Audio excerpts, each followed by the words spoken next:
We're going to factor some polynomials here. Hope you're enjoying your break. And we're going to, the reason we want to do this over the break is because we have some previous methods that you already know. So we want to build upon those just a little bit. So the first one we can start with factor by grouping. Notice the first two terms are both divisible by x squared. So we get x minus 1. Remember, I want x minus 1 right away here. I need a sign changer, so I'm going to use -9 as the greatest common factor. Now my x squared and my -9 go together, and my x minus 1. Anytime it says factor completely, that's usually a clue that there's something extra to be done. Remember, x squared minus 9 is actually x plus 3 and x minus 3. And we'll bring along the x minus 1. So now it is factored completely. As we take a look at the next one, we're going to start with a greatest common factor of 5 and x. That gives me x to the third power plus, let's see here, 27. Well, this brings us to one thing we did not talk about yet, which is a sum or difference of cubes. So I'm going to bring along the 5x. To make sure that we see this as sum of cubes, I'm going to write it as cubes. So the next thing we're going to do is we're going to write a binomial that looks just like the basis, x plus 3. The next thing we'll do is we're going to take the first one, x, and square it. We're going to multiply our two bases, so it becomes 3x. And I'll take the last one, 3, and square it to get 9. The last thing we have to remember is the word SOAP. So what that means is the same. We want this sign to be opposite, and the one in the end, always positive. Same, opposite, always positive. And that's how we factor out a sum or a difference of cubes.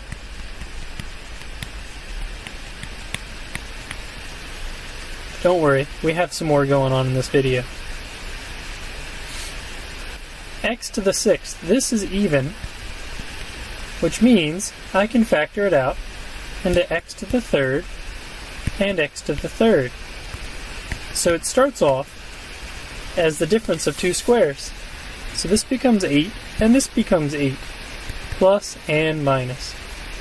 Oh boy, remember I said we had more in this video? Here it is. So this is actually 2 to the 3rd. So I need x plus 2. After that, I need the x squared. I need 2 times x. And I need 2 squared. The sign was the same, opposite, always positive. Well, looky here, looky here. X cubed minus 8, now we get a difference of cubes. We get to do the same thing, but it's x minus 2. The first term squared is x squared. 2 times x is 2x, and 2 squared gives me 4. Sign is the same, opposite, always positive. These are all the factors needed for that itty-bitty binomial we started with. Alright, let's get to something a little bit easier, I hope. I have a greatest common factor of x. That's good because an odd power leading leaves me with nothing else I can do. So x to the 4th minus 13x squared plus 36. Since it's x to the 4th power and that's even, I can divide these up evenly. No pun intended.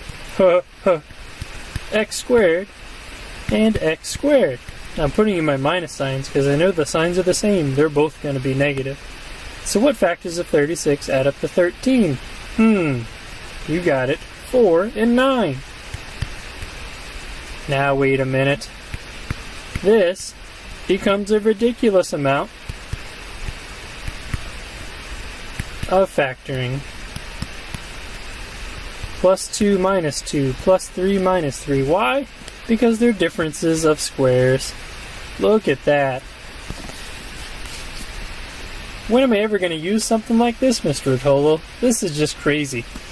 Alright, time to get crazy. Remember, everything is actually a quadratic. If we're starting with an even, we can always factor it just like it was a regular squared. So x cubed and x cubed. I wonder if we're going to get any more cubes. 21, that adds up to 10. Minus 3 and minus 7. Well, these aren't perfect cubes. Thank goodness. Now I don't have to do all that factoring. X to the 4th is even. So I can use x squared and x squared. Factors of 12 that subtract to give me 1 are 4. Make that negative 4 and plus 3. Uh-oh, they mixed one of these in here. X plus 2 and x minus 2. I have to leave x squared plus 3 as it is. That is factored completely. Completely factored. Now, let's see what happens here. We want x to the 4th and x to the 4th. Factors of 8 is subtract to give me 4 and 2. Alright, plus 4 minus 2. Looks like we're all done again, because 2 is not a difference of squares, and we haven't done anything with the sum of 4th power. Alright, what are we going to do here? X to the 5th, x to the 3rd, and 16. Huh, this is odd. Really, it's odd. There's no GCF, so it is factored.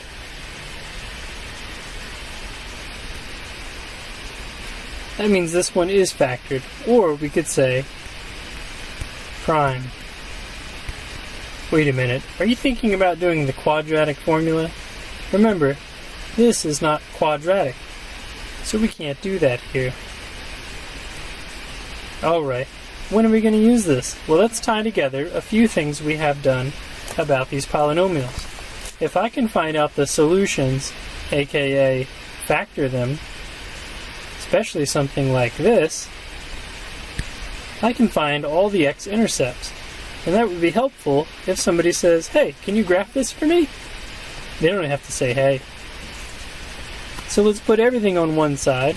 X cubed minus 2x squared minus 15x equals 0. What's the greatest common factor? It's x. X squared minus 2x minus 15 equals 0. I just got my first solution. X equals 0. Factor it out now. X minus 5 and x plus 3. That gives me x equals positive 5 and x equals negative 3. So the things that I know, if I put everything together, this is a positive x to the 3rd power, which tells me all about the end behavior. I'm thinking this. Are you thinking this? And I would also have my x-intercepts. 5x to the 4th minus 40x equals 0. So that has a GCF of 5x. And then I have x cubed minus 8. Oh no! You know what that means. 5x, x minus 2, x squared, plus, that same sign, opposite sign, 2x plus 4, because it's always positive. Now you're thinking, what in the world? 5x equals 0, so x equals 0. Here's one of my 4 solutions. X equals 2. There's the second one. And are you ready for the last one? X squared plus 2x plus blank equals negative 4 plus blank.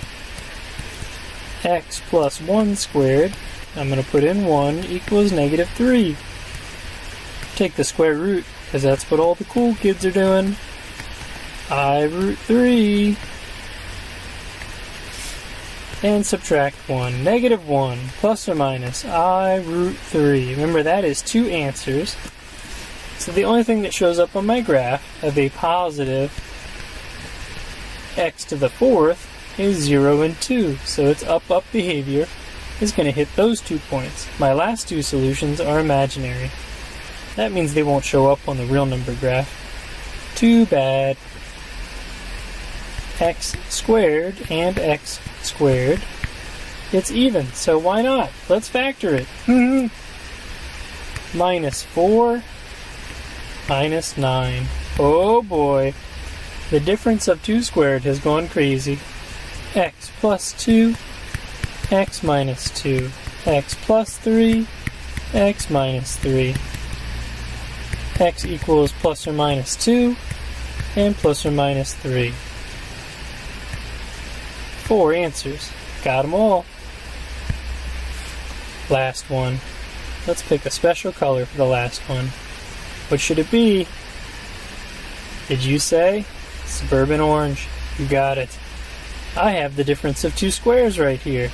So let's start with x squared minus 4 and x squared plus 4. Your suburban orange is a little bold. How about x plus 2 and x minus 2? How about x equals plus or minus 2? There's 2 of my 4 answers. Now I have the sum of 2 squares, which means I can't do anything with it, except for use a square root method. Remind me again, what's the square root of negative 4? 2i. There we go. Sorry about the singing. It happens. Alright, so we have 2 real number answers, positive 2, negative 2, and we have 2 imaginary answers. How about that? Wow, that's all of it. If there's anything we went too fast through, just review it real quick by hitting the rewind button.